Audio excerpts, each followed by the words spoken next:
Good morning बालकों। देखो बेटाओ, आपने पीछे दो ध्रुवीयता का अंत है जो लेसन था अपना चल रहा था, दूसरा लेसन आपके बुक का।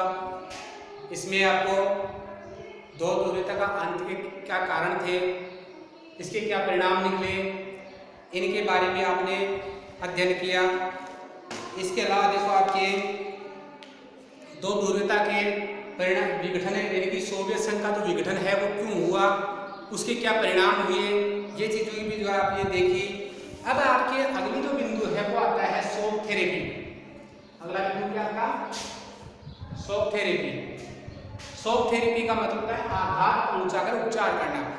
आघात पहुंचाकर उपचार करना, ये व्यवस्था साम्यवादी शासन के बाद की है। शॉक थेरेपी व्यवस्था कहाँ की है? साम्यवादी शासन के बाद की, जो आपके पूर्वी जो यूरोप था उसमें अपनाई गई थी। पूर्वी यूरोप में सोवियत संघ के विघटन होने के बाद में जो स्थिति हुई, जिसमें आपके साम्यवाद को समाप्त किया गया और पूंजीवाद की स्थापना की गई, तो ये जो संक्रमण का दौर था उसे शॉक थेरेपी कहा गया। शॉक थेरेपी का मतलब क्या है? यहाँ पर आघात पहुंचा करके उपचार करना, यानी पहले हानि पहुंचाना फिर उसका उपचार करना। आपकी उंगली पर मार कर दी, मार करने के बाद में आपकी उंगली पर घाव हो गया तो उसको पट्टी कर दिया, यानी आघात पहुंचाया और पट्टी करके उपचार कर दिया। तो वही बात है यहाँ पर कहने का मतलब ये है, शॉक थेरेपी का मतलब ये है कि सोवियत संघ के जो साम्यवादी राज्य थे, सोवियत संघ के पतन के बाद में उन राज्यों की साम्यवादी व्यवस्था को तोड़ा गया, उसको समाप्त किया गया और साम्यवादी व्यवस्था को या समाजवादी व्यवस्था को समाप्त करके उसके स्थान पर पूंजीवादी व्यवस्था को स्थापित किया गया। तो साम्यवादी व्यवस्था को तोड़ना तो कहलाता है आपके आघात पहुंचाना, और पूंजीवादी व्यवस्था की वापस वहां पर स्थापना करना, पूंजीवादी व्यवस्था को वहां पर स्थापित करना कहलाता है उपचार करना। तो ये एक संक्रमण का दौर था। कहां पर है? पूर्वी यूरोप के राज्यों में।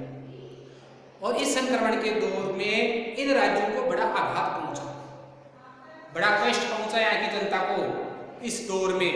तो देखो आपके अभी बता दिया मैंने आपके कि साम्यवाद के पतन के बाद सोवियत संघ तथा उसके जितने भी पूर्वी जो संघ के सदस्य राज्य थे, उन गणराज्यों में सत्तावादी समाजवादी व्यवस्था के स्थान पर, सत्तावादी क्योंकि एक ही दल की सरकार थी, कौन से दल की? कम्युनिस्ट पार्टी की, साम्यवादी दल की सरकार थी वहां पर। उस सरकार को की समाप्ति हो गई, उस सरकार की व्यवस्था भी समाजवादी और साम्यवादी थी। इस व्यवस्था का जैसे ही सोवियत संघ टूटा वैसे इसका पतन हो गया। तो इस व्यवस्था के स्थान पर लोकतांत्रिक और पूंजीवादी व्यवस्था तक के संक्रमण को साम्यवादी, या यूं कह सकते हैं कि एक सत्तावादी साम्यवादी व्यवस्था से पूंजीवादी लोकतांत्रिक व्यवस्था तक के संक्रमण को क्या कहा जाता है?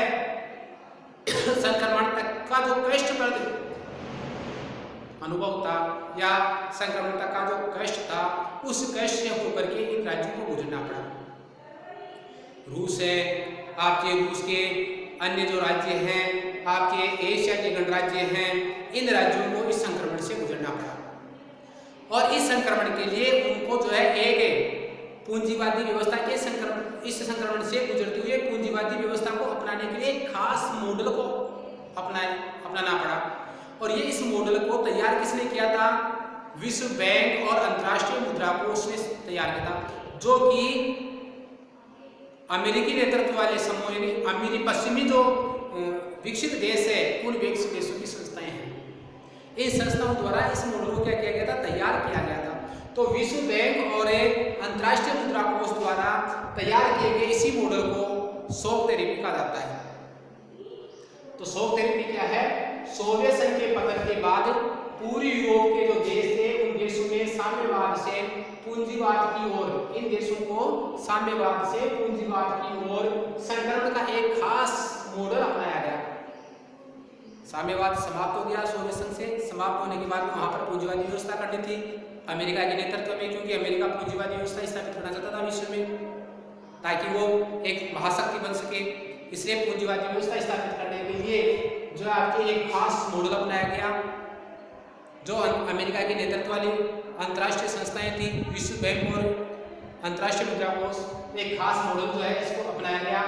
ये मॉडल जो आपके विश्व बैंक और अंतर्राष्ट्रीय मुद्रा कोष द्वारा निर्देशित था, इन्हें उसके दिशा निर्देश अनुसार बनाया गया था। इस मॉडल को ही जो आपके शॉक थेरेपी कहा गया, जिसका अर्थ होता है आघात पहुंचा करके उपचार करना। तो शॉक थेरेपी क्या थी? आपके सोवियत संघ के पतन के बाद पूर्व यूरोप के देशों में साम्यवाद से पूंजीवाद की ओर संक्रमण का एक खास मॉडल अपनाया गया। ये मॉडल जो आपके विश्व बैंक और अंतर्राष्ट्रीय मुद्रा कोष द्वारा निर्देशित इस मॉडल को शॉक थेरेपी कहा जाता है। शॉक थेरेपी कहा जाता है। तो शॉक थेरेपी क्या थी? सोवियत संघ के देशों को साम्यवादी व्यवस्था से पूंजीवादी व्यवस्था की ओर ले जाने वाला संक्रमण था, या एक मॉडल था जो साम्यवाद से निकाल करके उन्हें कौन सी व्यवस्था में ले जा रहा था? पूंजीवादी व्यवस्था में ले जा रहा था।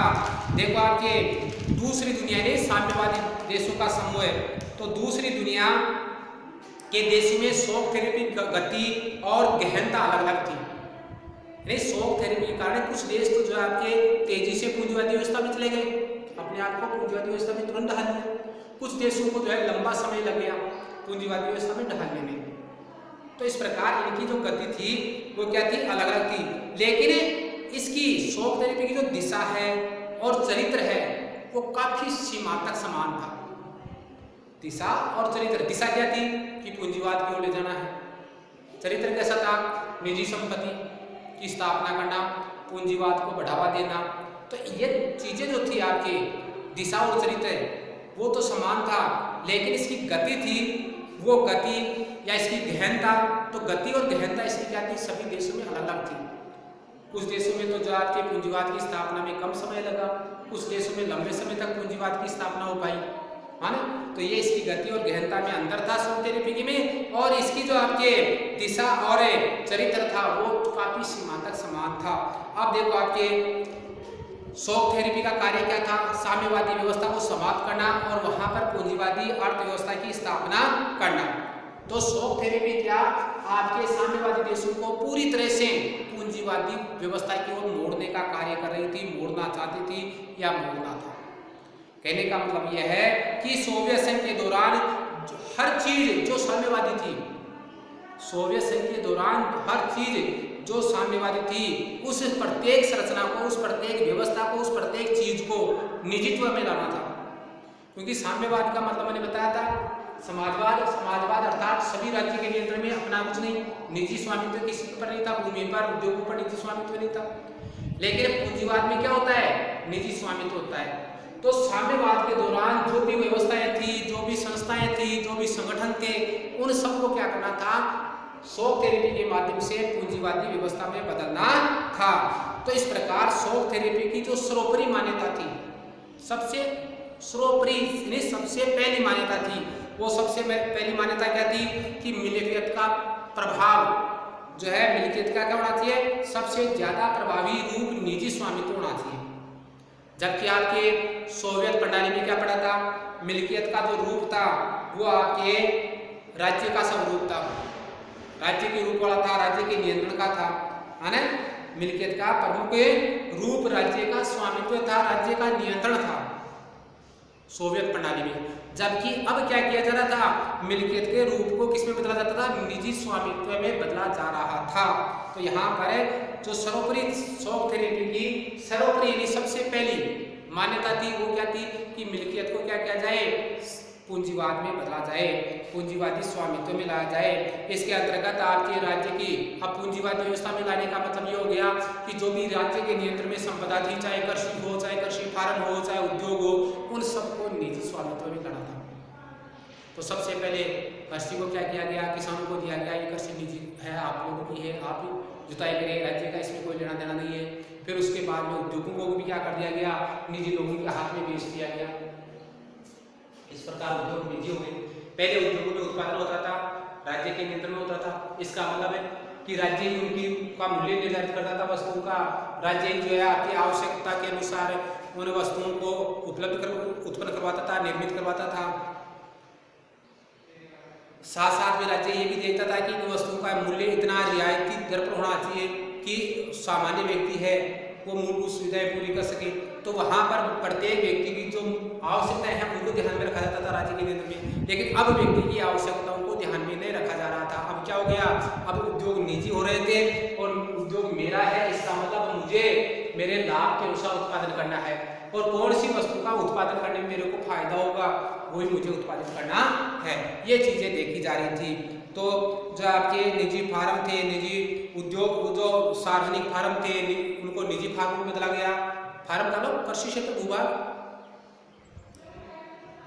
सरकारी जो उद्योग थे, सार्वजनिक कहते हैं सरकारी को, उन उद्योगों को भी क्या कर दिया गया, निजी लोगों को दे दिया गया, निजी उद्योगों में बदल दिया गया, है ना। इसके अलावा जो है आपके यहाँ पर किसी वैकल्पिक व्यवस्था को मंजूरी नहीं दी गई। किसके अलावा, साम्यवाद से पूंजीवाद की ओर ले जाने के अलावा। या तो कोई राज्य अपने यहाँ पर साम्यवादी व्यवस्था रख सकता है या फिर पूंजीवादी व्यवस्था को अपना सकता है। यही दो विकल्प थे प्रत्येक राज्य के पास में, इसके अलावा कोई तीसरा विकल्प नहीं था। जैसे कई देशों में आज भी साम्यवादी व्यवस्था है, पूरे तौर पर नहीं तो कमोबेश साम्यवादी व्यवस्था। जैसे चीन में आज भी कम्युनिस्ट पार्टी है, सत्तावादी पार्टी है। दूसरे दलों को जो है चाइना में न तो पनपने दिया जाता है न बनने दिया जाता है। अगर कोई दल बन भी जाए तो उसे वहां पर चुनाव लड़ने का अधिकार नहीं है। तो कमोबेश इन संगठनों के देशों में अगर साम्यवाद है, लेकिन दूसरा विकल्प पूंजीवाद था।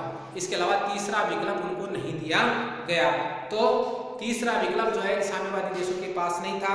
शौक देने पीछे देखो, इन देशों की जो अर्थव्यवस्था है वो अर्थव्यवस्था बाहरी व्यवस्थाओं के प्रति रुझान करने लगी, अपनाने लगी। कैसे कि जब शॉक थेरेपी के द्वारा सोवियत संघ के सदस्य देश थे यानी साम्यवादी देश थे, उन साम्यवादी देशों की अर्थव्यवस्था को पूंजीवाद में बदल दिया गया। तो पूंजीवाद में अर्थव्यवस्था होते ही लोगों के कृषि फार्म भी निजी हो गए, उद्योग भी जो है सार्वजनिक क्षेत्र से निजी क्षेत्र में चले गए। इसका मतलब प्रत्येक व्यक्ति निजी लाभ के आधार पर काम करने लगा कि मुझे लाभ होना चाहिए। और लाभ प्राप्त करने के लिए क्या जरूरी था, आपके लाभ प्राप्त करने के लिए जरूरी था कि उनका व्यापार बढ़े, विकास हो, उद्योगों का विकास हो, उद्योगों में उत्पादन बढ़े। और उत्पादन बढ़ाने के लिए, लाभ कमाने के लिए क्या जरूरी था, मुक्त व्यापार होना चाहिए कि व्यापार पर राज्य द्वारा कोई प्रतिबंध नहीं होने चाहिए। इस बात पर भी जोर है, यहाँ पर जोर दिया जाने लगा। शॉक थेरेपी के बाद जैसे ही निजी पूंजीवाद की स्थापना हो गई, किस बात पर जोर दिया जाने लगा कि मुक्त व्यापार होना चाहिए, अर्थात व्यापार पर कोई नियंत्रण नहीं होना चाहिए, ताकि हम अपनी स्वतंत्रता पूर्वक उत्पादन को बेच करके क्या कर सके, अधिक से अधिक लाभ कमा सके। साथ साथ में देखो आपके वित्तीय खुलापन भी चाहते थे।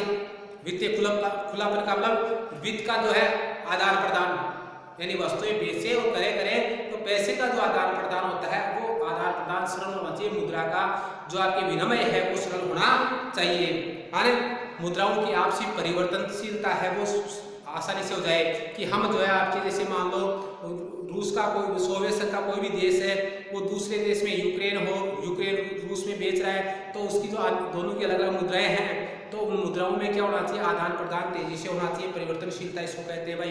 यूक्रेन की मुद्रा में रूस भुगतान करे, रूस की मुद्रा में यूक्रेन भुगतान करे, तो ये परिवर्तन सरल होना चाहिए। मुक्त व्यापार की नीति को महत्वपूर्ण माना गया है। मुक्त व्यापार का मतलब होता है कि आयात निर्यात के जो नियम होते हैं उनमें ढील दी जाए।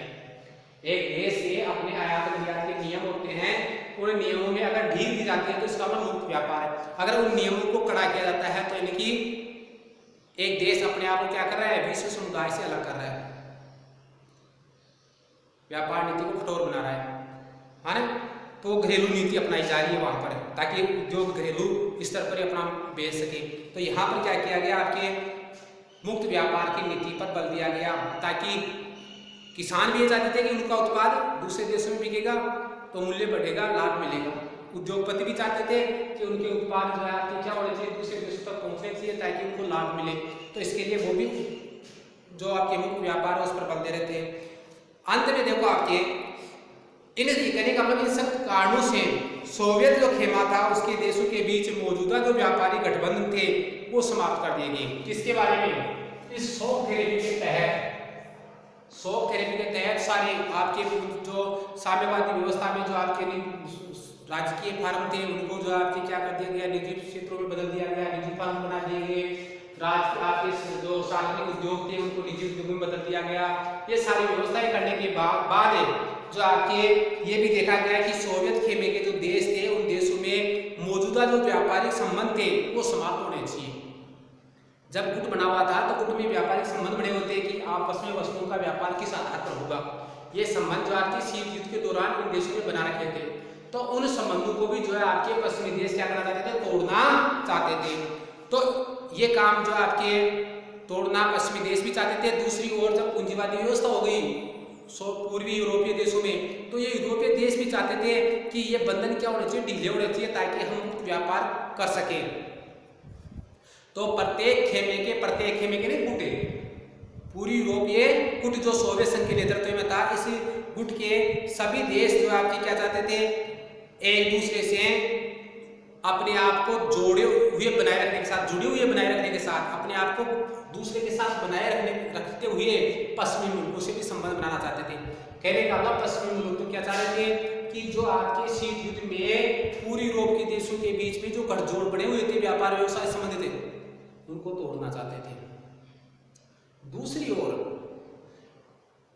जो आपके पूर्वी सोवियत संघ के खेमे के देश या गुट के देश थे, वो ये चाह रहे थे कि अपने आपसी संबंध भी बने रहने चाहिए और पश्चिमी देशों के साथ में भी आर्थिक संबंध बनाए जाने चाहिए, ताकि इन देशों में अपना सामान बेच करके या यहाँ की अर्थव्यवस्था से जो आपके मेल मिलाप करके हम क्या कर सके, आर्थिक लाभ अर्जित कर सके।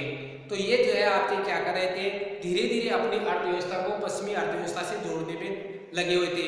पश्चिमी दुनिया के पूंजीवादी देश जब ये इस देश से जुड़ना चाहते थे, तो ये देश क्या कर रहे थे, नेता की भूमिका निभाने में लगे हुए थे कि हाँ हम नेतृत्व है, हमारे अनुसार चलो आप, क्योंकि इन देशों को पता नहीं था पूंजीवादी व्यवस्था। इन्होंने तो पहले शुरुआती दौर पर अपनाई थी, पहले साम्यवाद था, पूंजीवादी व्यवस्था अपनाई थी। तो ये मुखिया की भूमिका निभा रहे थे, नेता की भूमिका निभा रहे थे पश्चिमी देश कि आप इस रूप में चलो या ये कार्य करो या इस रूप में नीति को अपनाओ, ये नीति बनाओ, ताकि इस आधार पर हम आपसे व्यापार कर सके। तो ये जो है नेतृत्व की भूमिका निभा रहे थे। तो ये थी आपके शॉक थेरेपी। अब आपकी बात आती है शॉक थेरेपी में। शॉक थेरेपी के जो आपके परिणाम है, सॉरी विशेषताएं, कि शॉक थेरेपी की विशेषताएं क्या है, विशेषताएं आती है पहले। तो देखो ये तो था शॉक थेरेपी, इसके बाद इसकी विशेषताएं।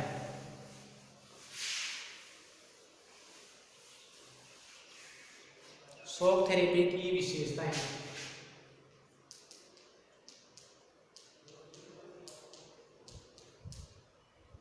तो अभी आपने शॉक थेरेपी में देखा,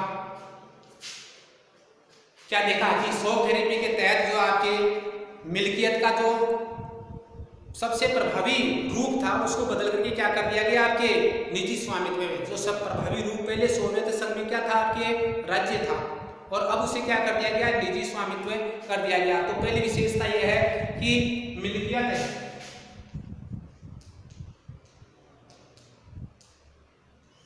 का सबसे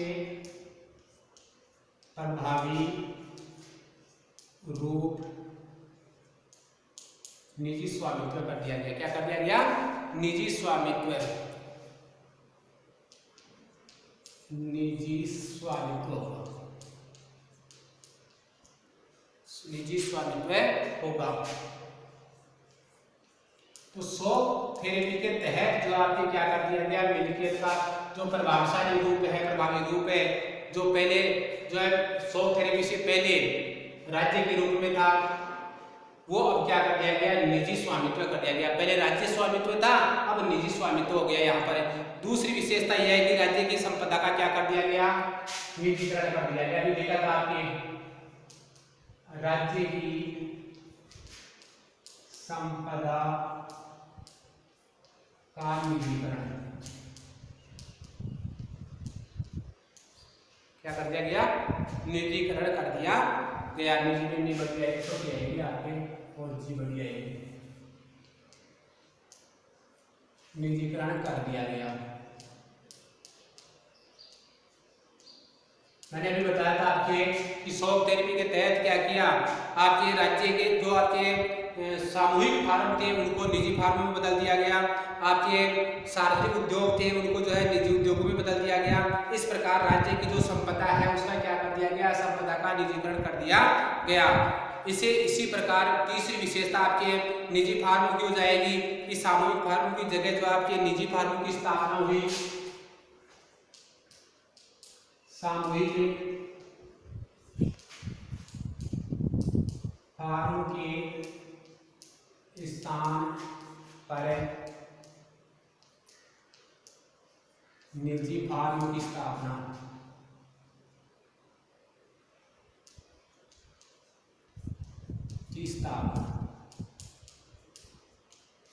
क्या किया गया? शौक थेरेपी का क्या विशेषता थी इसमें कि सामूहिक फार्म थे जिस पर सभी उस क्षेत्र की जनता जो है, एक निश्चित क्षेत्र की जनता जो उसे भूभाग पर क्या करती थी, सामूहिक रूप से कृषि करती थी। अब उसको क्या कर दिया, निजी फार्म में बांट है कि ये भूमि आपकी होगी, ये भूमि आपकी होगी, ये भूमि आपकी होगी। यानी जिस प्रकार पूंजीवादी व्यवस्था में अपने भारत में देखिए अपनी भूमि अपनी होती है, जिस भूमि पर अपना अधिकार है वो भूमि अपनी है, जो अपने नाम है वो भूमि अपनी है, उस पर अपने उत्पादन करते हैं, कितना उत्पादन करें वो अपना होता है, उस पर दूसरे का नहीं होता, उस उत्पाद को बेच करके हम क्या करते हैं, पूंजी अर्जित करते हैं। तो ये व्यवस्था तो अपने पास में है वर्तमान में, वो व्यवस्था जो है आपकी क्या कर दी गई, यहाँ पर सोवियत खेमे के देशों में स्थापित कर दी गई। पहले कौन सी व्यवस्था थी? पहले ये व्यवस्था थी कि एक गांव के जो लोग हैं वो उस गांव के क्षेत्र में आने वाली भूमि है उस पर सब मिलकर के खेती करते थे सामूहिक रूप से, और सामूहिक रूप से उत्पादन करते थे। ये व्यवस्था थी। ये नहीं कि कोई कम काम कर रहा है कोई ज्यादा काम कर रहा है, वो अपने हिसाब से सब काम में लग जाते थे वहां पर और सब मिलकर के खेती करते थे। तो जो उसे सब मिलकर के काम करने वाला सामूहिक होता है। तो सामूहिक फार्म थे, कृषि फार्म थे जो सबके थे, वहां पर किसी एक की भूमि नहीं थी कि ये मेरा खेत है और इसमें मैं उत्पादन हुआ, नहीं, वो खेत सारे सबके थे और एक ही खेत था सबका, वहां पर सब मिलकर के उसमें काम करते थे। तो इस प्रकार वो सामूहिक फार्म था, उसको क्या कर दिया आपके निजी फार्म में बदल दिया कि अब जो है आपके उस गांव की जो जितनी क्षेत्र में आती, उस गांव के क्षेत्र में जितनी भूमि आती थी उस भूमि को क्या कर दिया गया, उन सब किसानों को बांट दिया गया, सब किसानों को बांट दिया गया और किसानों की निजी भूमि हो गई। तो ये विशेषता हो गई इसकी। फिर है आपके मुक्त बाजार व्यवस्था को अपनाया गया। पहले जो आपके मुक्त बाजार व्यवस्था नहीं थी, अब जो आपके मुक्त बाजार व्यवस्था, ये खुला बाजार को अपनाया गया। किसके तहत है? शौक थेरेपी के तहत। क्यों अपनाया गया? क्योंकि जब उद्योग और फार्म निजी हो गए तो लोगों ने निजी लाभ प्राप्त करने के उद्देश्य से सोचा कि उनका माल जो है खुले तौर पर बिकना चाहिए, मुक्त रूप में बिकना चाहिए। इसलिए उन्होंने जो आपके मुक्त बाजार की मांग, तो देशों ने जो आपके मुक्त बाजार प्रणाली को अपनाया जिस बाजार पर कोई नियंत्रण नहीं हो, ऐसी व्यवस्था को अपनाया। फिर है मुद्राओं की आपसी परिवर्तनशीलता। अगला है आपके मुद्राओं की आपसी परिवर्तनशीलता।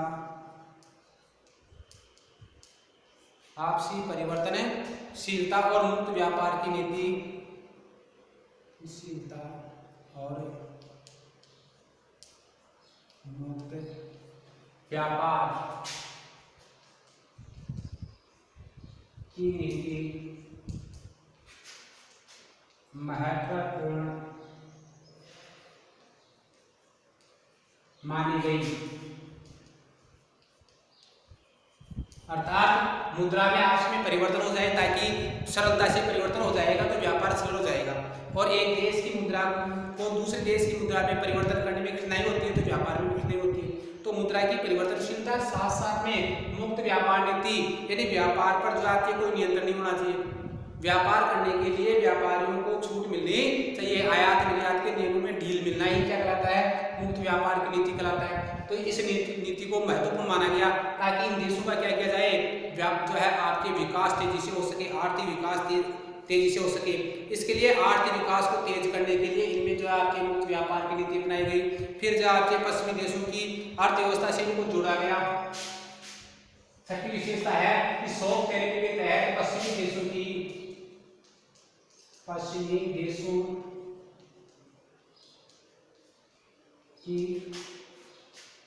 अर्थव्यवस्था से जोड़ा गया, क्योंकि ये देश इन व्यवस्थाओं से जुड़ करके क्या करना चाहते थे, अपना आर्थिक विकास करना चाहते थे। तो पश्चिमी देशों ने अपनी अर्थव्यवस्था के साथ जोड़ा ताकि इन देशों की अर्थव्यवस्था का विकास किया जा सके। इसीलिए पश्चिमी देश जो है आपके इन पूर्वी या आपके जिसको कहें समाजवादी खेमे के देशों में आपके क्या कर रहे थे, नेता की भूमिका निभा रहे थे। तो ये आपके शौक थेरेपी की विशेषताएं थी। पहली विशेषता जो है मिल्कियत का सबसे प्रभावी रूप जो है निजी स्वामित्व हो गया। दूसरी बात, राज्य की संपदा पर जो आपके संपदा का निजीकरण कर दिया गया, अर्थात जहां जब पहले जो है राज्य की संपदा सार्वजनिक थी, राज्य के नियंत्रण में थी, अब वो निजी नियंत्रण में आ गई, निजीकरण हो गया उसका, निजी लोगों की हो गई, जिसके पास भूमि है वो भूमि उसकी हो गई, उद्योग जिसको दे दिया वो उद्योग, जिसने खरीद लिया ले लिया वो उद्योग उसका हो गया, है ना। तो वो निजी मालिकाना हक हो गया, खुद का हक हो गया। फिर तीसरी बात, सामूहिक जो फार्म थे उनके स्थान पर निजी फार्मों की स्थापना हो गई। मुक्त बाजार व्यवस्था को अपनाया गया ताकि जो है व्यापार करना आसान हो जाए। तीसरी बात, मुद्राओं की आपसी जो परिवर्तनशीलता है उस पर बल दिया गया कि ये सरल होनी चाहिए ताकि व्यापार बढ़ सके। व्यापार की जो आपकी मुक्त नीति की कोई भी देश आयात निर्यात के जो प्रतिबंध लगाता है वो प्रतिबंध कम से कम होने चाहिए ताकि व्यापार बढ़ सके, है ना। और पश्चिमी देशों ने आपके सोवियत खेमे के देशों की अर्थव्यवस्था को सुधारने के लिए अपने देशों की अर्थव्यवस्था से जोड़ा गया, पश्चिमी देशों की अर्थव्यवस्था से पूर्वी देशों की अर्थव्यवस्था को जोड़ा गया ताकि उनका आर्थिक विकास किया जा सके। तो ये शॉक थेरेपी की विशेषताएं थी। इसके बाद में आता है शॉक थेरेपी के परिणाम। शॉक थेरेपी के परिणाम, इससे परिणाम क्या निकले? तो देखो, कोई भी व्यवस्था स्थापित होती है तो उसके कोई ना कोई परिणाम होते हैं। तो यहाँ पर शॉक थेरेपी के परिणाम भी देख सकते हैं आप। शॉक थेरेपी के परिणाम,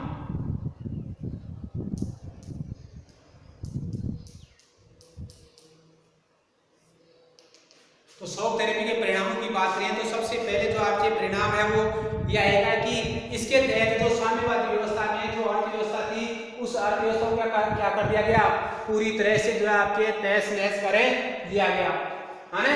जो साम्यवादी व्यवस्था थी उसको पूरी तरह से क्या कर दिया गया, तहस नहस कर दिया गया। तो इसमें रहेगा आपके कि साम्यवादी देशों की जो पूरा क्षेत्र था तो पूरे कौन सा, पूरे का मतलब पूर्ण है, पूर्ण पूरे क्षेत्र की अर्थव्यवस्था, पूरे क्षेत्र की अर्थव्यवस्था क्या हो गई आपके, तहस नहस हो गई, तहस नहस हो गई। क्यों? क्योंकि पहले अर्थव्यवस्था साम्यवादी थी और अब पूंजीवादी व्यवस्था स्थापित करना था। तो शॉक थेरेपी के माध्यम से साम्यवाद को समाप्त किया गया और समाप्त करने का मतलब जो पुरानी व्यवस्था थी उसको हटाया गया और उसको निजी क्षेत्र में बदल दिया गया या निजी व्यवस्था में बदल दिया गया, पूंजीवादी व्यवस्था में बदल दिया गया। तो इस कारण पुरानी जो व्यवस्था थी पूरे क्षेत्र की वो तहस नहस हो गई, उसकी हानि लोगों को उठानी पड़ी, उनकी हानि लोगों को राज्य को उठानी पड़ी। इससे राज्य की अर्थव्यवस्था भी क्या हो गई, कमजोर हो गई। दूसरी बात, राज्य नियंत्रित उद्योगों का ढांचा क्या हो गया, चरमरा गया। राज्य नियंत्रित उद्योगों का ढांचा चरमरा गया।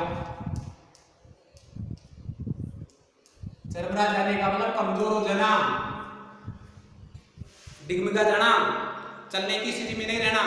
तो ये उद्योग जो राज्य के नियंत्रण में चल रहे थे पहले, अब राज्य की स्थिति ये नहीं रही कि वो चला सके, क्योंकि जो राज्य के नियंत्रण में थे उनको पूंजीवादी व्यवस्था में उतारा जा रहा था और यहाँ की अर्थव्यवस्था को कमजोर कर दिया गया, कमजोर हो गई। कमजोर होने से ये उद्योग क्या हो गया, आपके चरमरा गए। इसका मतलब यह हुआ कि इनको औने पौने दामों पर बेचने की व्यवस्था कर दी गई। औने पौने दामों का मतलब बहुत ही कम दामों में बेचा गया। इसके अलावा इससे पहले देखो आपके कि राज्य नियंत्रित उद्योगों का ढांचा चरमरा गया। इसके बाद में देखो आपके समाज कल्याण की पुरानी व्यवस्था क्या हो गई, नष्ट हो गई। आपने पीछे पढ़ा था सोवियत प्रणाली में कि समाज कल्याण का कार्य ने की, लोगों को रियायती दरों पर जो आपकी वस्तुएं मिलती थी, सबकी जो आवश्यकताएं, मूलभूत आवश्यकताएं थी वो पूरी होती थी। तो ये व्यवस्थाएं पूरी होना अब नहीं रहा क्योंकि पूंजीवादी व्यवस्था हो गई और पूंजीवादी व्यवस्था में सभी लोग अपने निजी लाभ के लिए काम करने लगे, समाज कल्याण के लिए कोई काम नहीं कर रहा था। तो समाज कल्याण की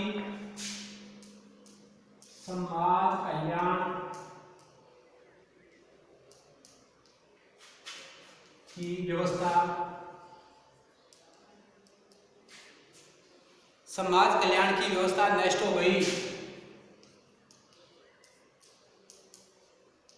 जब सारा उत्पादन सार्वजनिक स्तर पर होता था तब समाज कल्याण को देखा जाता था, समाज कल्याण पर बल दिया जाता था। लेकिन जब अब निजी स्वामित्व हो गया तो हर कोई अपने लाभ के लिए समाज कल्याण को भूल गया।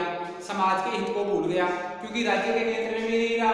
राज्य ने भी जो आपसे क्या कर दिया, प्रतिस्पर्धा होती है पूंजीवाद में, तो प्रतिस्पर्धा की स्थापना हो गई, तो समाज कल्याण की ओर राज्य का भी ध्यान नहीं रहा, तो समाज कल्याण की जो पुरानी सोवियत प्रणाली में व्यवस्था थी वो नष्ट हो गई। 90% उद्योगों को, अभी बताया था मैंने आपकी चौथी बात की, 90%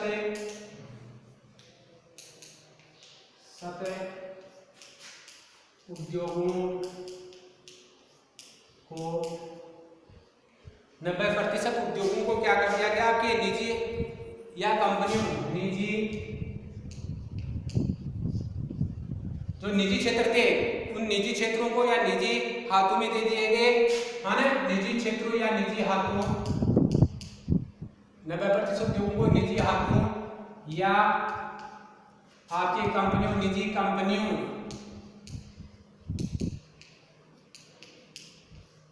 निजी कंपनियों को कम कीमत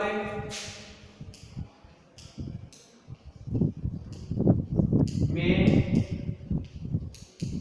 बेच दिए गए, कम कीमत में बेचा गया या बेच दिया गया, बेचा गया, जिसे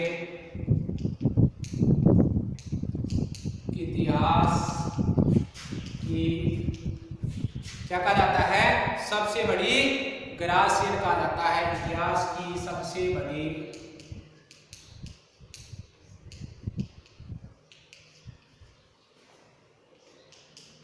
ग्रास सेल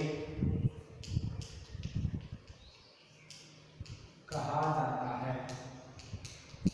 जाता है, कहा गया, क्योंकि देखो आपके ये उद्योग थे, सरकारी उद्योग थे, ये उद्योग सरकार ने स्वयं ने नहीं बेचे, न सरकार की नीति के अनुसार बेचे गए। इन उद्योगों को जो निजी लोग थे, निजी कंपनियां थी या निजी लोग थे, उन्होंने बेचा, और उन्होंने हालांकि निमंत्रण पत्र प्रत्येक लोगों को, जनता को में बांटे गए थे, सबको दिए गए थे निमंत्रण पत्र, लेकिन जनता में जो गरीब थे उन गरीबों ने क्या किया, दलालों को दे दिया, पैसे में बेच दिए निमंत्रण पत्र, और निमंत्रण पत्र लेकर के दलालों ने क्या किया, औने पौने दामों में यानी बहुत ही कम दामों में इनको खरीद लिया। तो औने पौने दामों का मतलब हो गया कि बहुत ही कम दामों में इन्हीं उद्योगों को खरीद लिया। तो इसी व्यवस्था को, इसी स्थिति को क्या कहा गया, इतिहास की सबसे बड़ी ग्रास सेल कहा गया। इतिहास की सबसे बड़ी ग्रास सेल कहा गया, या उसके नाम से जाना जाता है आपके। फिर देखो आर्थिक विषमता बढ़ी। अब देखो आपके शोध के कारण अगला परिणाम क्या निकला, आपके आर्थिक विषमता बढ़ी, विषमता बढ़ी। कैसे बढ़ी, पहले तो देखो आपके साम्यवादी व्यवस्था में तो जो भी उद्योग थे, कृषि थी, वो सरकार के नियंत्रण में होती थी, और उनके लिए नीतियां निर्धारित करना सरकार का ही काम होता था, मूल्य निर्धारित करना सरकार का काम होता था। लेकिन अब क्या होने लग गया, अब जो है आपके इन क्षेत्रों पर निजी स्वामित्व हो गया। तो उद्योग, जैसे कि कोई भी उद्योग, जैसे मान लो किसी व्यक्ति के अधीन आ गया, मालिक के अधीन हो गया, तो उद्योगपति ने क्या करना शुरू कर दिया, जो उद्योगपति ने उद्योग खरीद लिया, वो उद्योग का मालिक उद्योगपति हो गया। उस उद्योगपति ने जो आपके इस आधार पर उद्योग का संचालन करना शुरू कर दिया कि उसको ज्यादा से ज्यादा लाभ हो, ज्यादा लाभ हो, परिणाम मजदूर को कम मूल्य मिलेगा, इससे मजदूर की स्थिति कमजोर हो जाएगी और पैसे पैदा हो जाएंगे उसके पास में। समाज में गरीब लोग और अमीर लोगों की व्यवस्था स्थापित हो गई। पहले ये अंतर नहीं था, और अंतर था तो बहुत ही कम था, कब, साम्यवादी व्यवस्था में। लेकिन निजी स्वामित्व में आपके जिन लोगों के पास में उद्योग आ गए, बड़े फार्म आ गए, वो तो पूंजीपति बन गए, जिनके पास में उद्योग जो आपके उत्पादन के साथ उसी को लोग वंचित रह गए, वो गरीब हो गए, तो अमीरी और गरीबी का अंतर बढ़ गया, तो आर्थिक विषमता हो गई। एक माफिया वर्ग का भी उदय हुआ, यहाँ पर एक माफिया वर्ग का उदय हुआ। और माफिया वर्ग क्या करता था आपके, इसने आर्थिक गतिविधियों पर अपना नियंत्रण कर लिया, जिसने आर्थिक गतिविधियों पर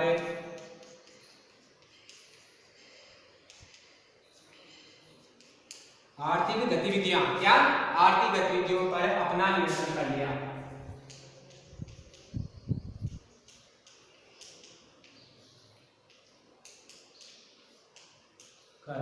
किसने किसने? माफिया वर्ग ने। जैसे भूमाफिया है ना, भूमाफिया ने भूमि पर नियंत्रण कर लिया। तो इस प्रकार एक माफिया वर्ग उत्पन्न हुआ, जिस माफिया वर्ग ने क्या किया? आपके रिश्वत देकर के किसी न किसी प्रकार एन प्रकार उसने क्या कर लिया? उद्योगों पर, उत्पादन के साधनों पर अपना नियंत्रण कर लिया। इसके बाद में देखो आपके इसका परिणाम ये हुआ है कि जब आपके सार्वजनिक भारत के सामूहिक खेती होती थी, तब आपके रूस में पर्याप्त मात्रा में खाद्यान्न उत्पादन होता था। लेकिन अब खाद्यान्न संकट भी उत्पन्न हो गया। खाद्यान्न संकट उत्पन्न हो गया तो अगली जो आपकी विशेषता है वो है आपके खाद्यान्न संकट उत्पन्न होना। संकट उत्पन्न हो गया, यहाँ पर खाद्यान्न संकट भी उत्पन्न हो गया। किसके कारण? शौक थेरेपी के कारण। जब निजी फार्म को बदला गया, आपके जो सामूहिक कृषि फार्म थे उनको निजी क्षेत्र में दिया गया, और ये जो संक्रमण का दौर था तो इसमें ये आपके खाद्यान्न संकट है ये भी उत्पन्न हो गया। कमजोर संसद और राष्ट्रपति है ना।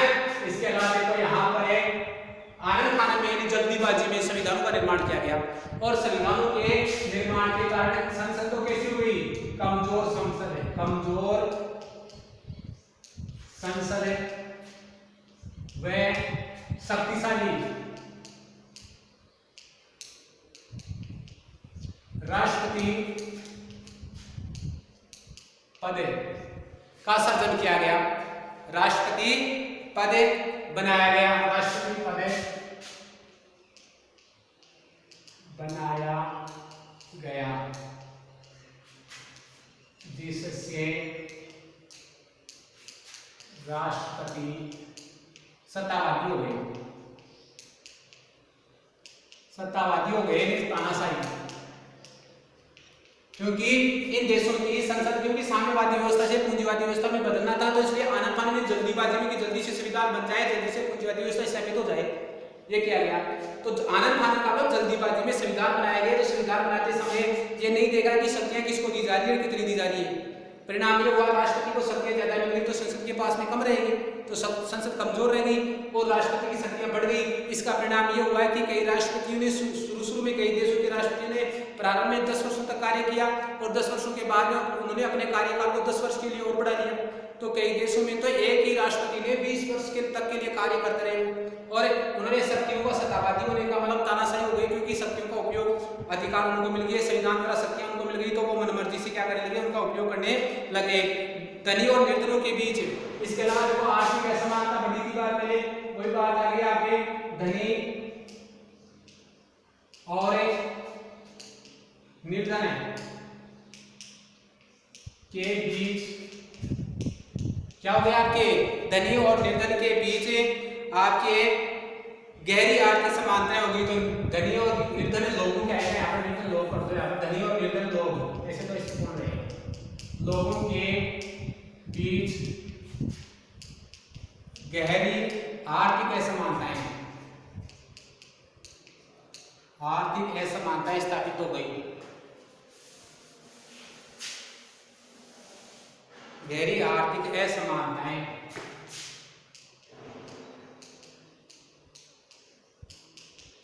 स्थापित हो गई। निर्धन ज्यादा निर्धन हो गए और धनवान जो है अधिक धनवान हो गए। इसके अलावा देखो आपके लास्ट में महंगाई बढ़ गई, क्योंकि उत्पादन निजी क्षेत्र में आ गया, तो निजी लोग जो है आपके क्या करना चाहते थे? ज्यादा लाभ कमाना चाहते थे, इसलिए यहाँ इस क्षेत्र में आपकी महंगाई बढ़ गई,